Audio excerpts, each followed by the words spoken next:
आज का क्वेश्चन है, गुप्त जी के काव्य में व्यक्त राष्ट्रीय भावनाओं के स्वरूप पर प्रकाश डालें।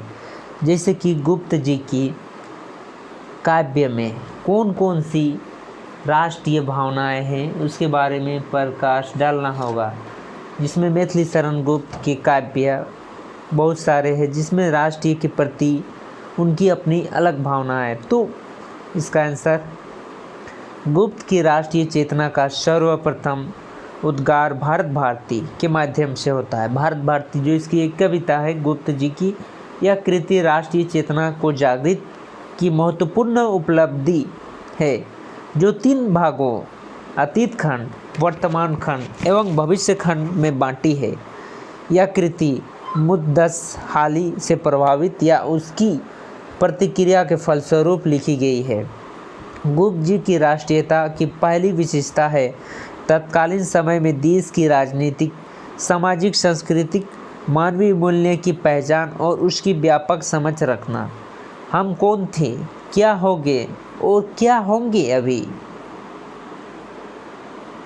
आओ विचार करें आज मिलकर से समस्या सभी। भारत भारती की यह एक पंक्ति है, परंपरागत का बोध राष्ट्रीय चेतना का मूलभूत स्वर्ण है।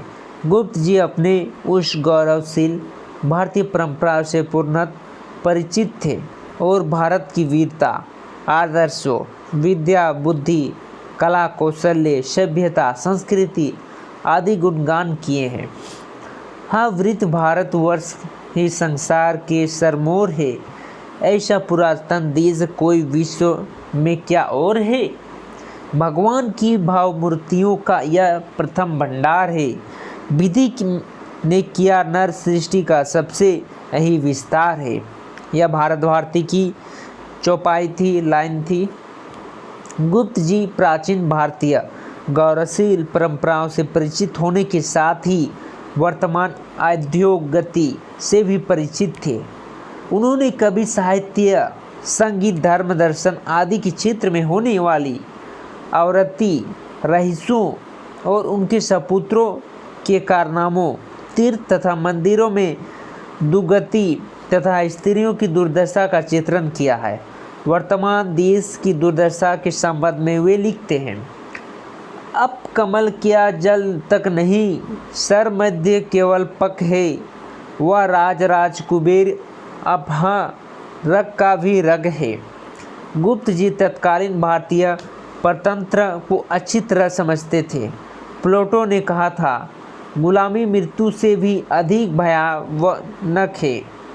गुप्त जी की इस परतंत्रता की मृत्युवत ही स्वीकार करते हैं।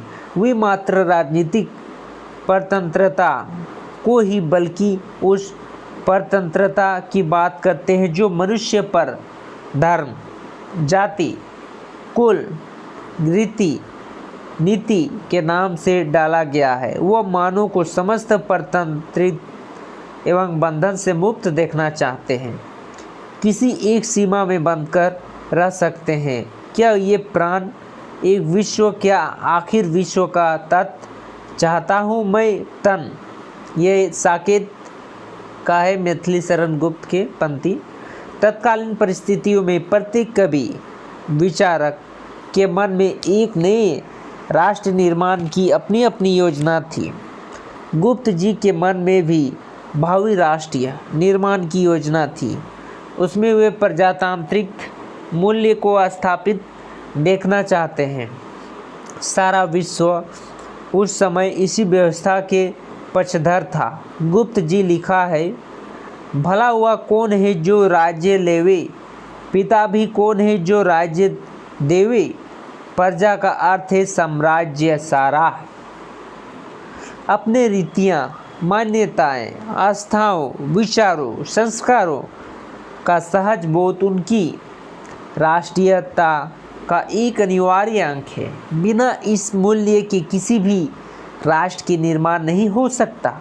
वे अपने उन तमाम पुराने मूल्य को स्वीकार करते हैं जो मानव बनाने एवं उस मानव से एक महान राष्ट्र बनाने में बल देती है।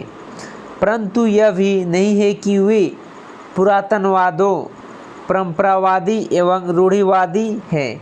वे लिखते हैं, क्या आप दादों के समय की रीतियाँ हम तोड़ दें?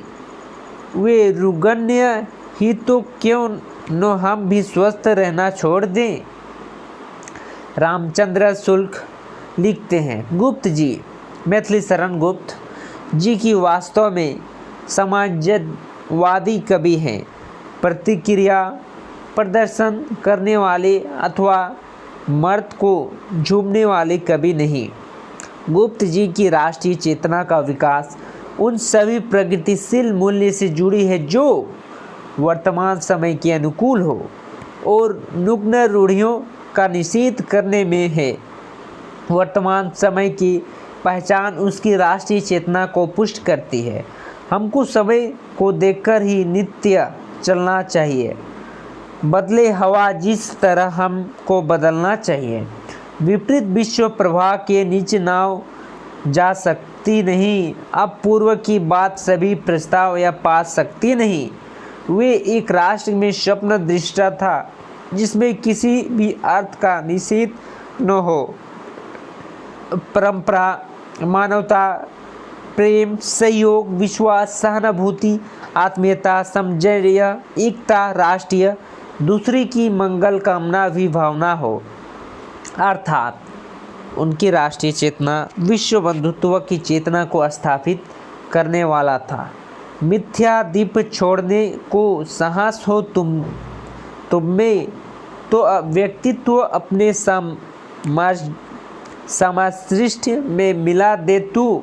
देश कुल जाति किवा वर्ग भेद मूल के जातु विश्व मानो हो सवा कर सबकी। यह मैथिली शरण गुप्त अपने समय शक्ति की दुरुपयोग को देख रहे थे। जिस तरह शक्ति स्वतंत्र दूसरों की स्वतंत्रता कर लेती है, इसी प्रकार विश्व युद्ध को आमंत्रित करती है। वे किसी शक्ति को महत्वपूर्ण नहीं मानते हैं जो मानवीय मूल्य विश्वासों के साथ मानव जाति को ही समाप्त कर देती हो। तुला वे शक्ति को महत्व, एकता तथा देशभक्ति का महत्व देखते थे, न कि कूट में। शक्ति से शक्ति न अनवत हो, भक्ति वंश जगत एक मत हो। गुप्त जी की ऐसी राष्ट्र की योजना चाहते थे जिसमें शासन जनता के लिए हो। आज का हमारा लोकतांत्रिक व्यवस्था भी नष्ट हो चुका है। मंत्री अफसर ही सुख भोग कर रहे हैं जबकि आम इंसान तृतीय बेबस बदहाल है। उनकी लोकतांत्रिक मान्यताएं कुछ इस प्रकार है, राज्य को यदि हम बना ले भाग तो बनेगा वह प्रजा का रोग। उनकी राष्ट्रीय भावनाएं देश में समाहिगत परिधि में नो बंद कर मनुष्य की हृदय तक समूचे विश्व बंधुत्व की भावनाओं तक विकास पाने वाली है। ये थे गुप्त जी की काव्य में व्यक्त राष्ट्रीय भावनाओं के स्वरूप पर प्रकाश डाले, जो कि हिंदी ऑनर्स सेमेस्टर 6 का क्वेश्चन है रांची यूनिवर्सिटी का।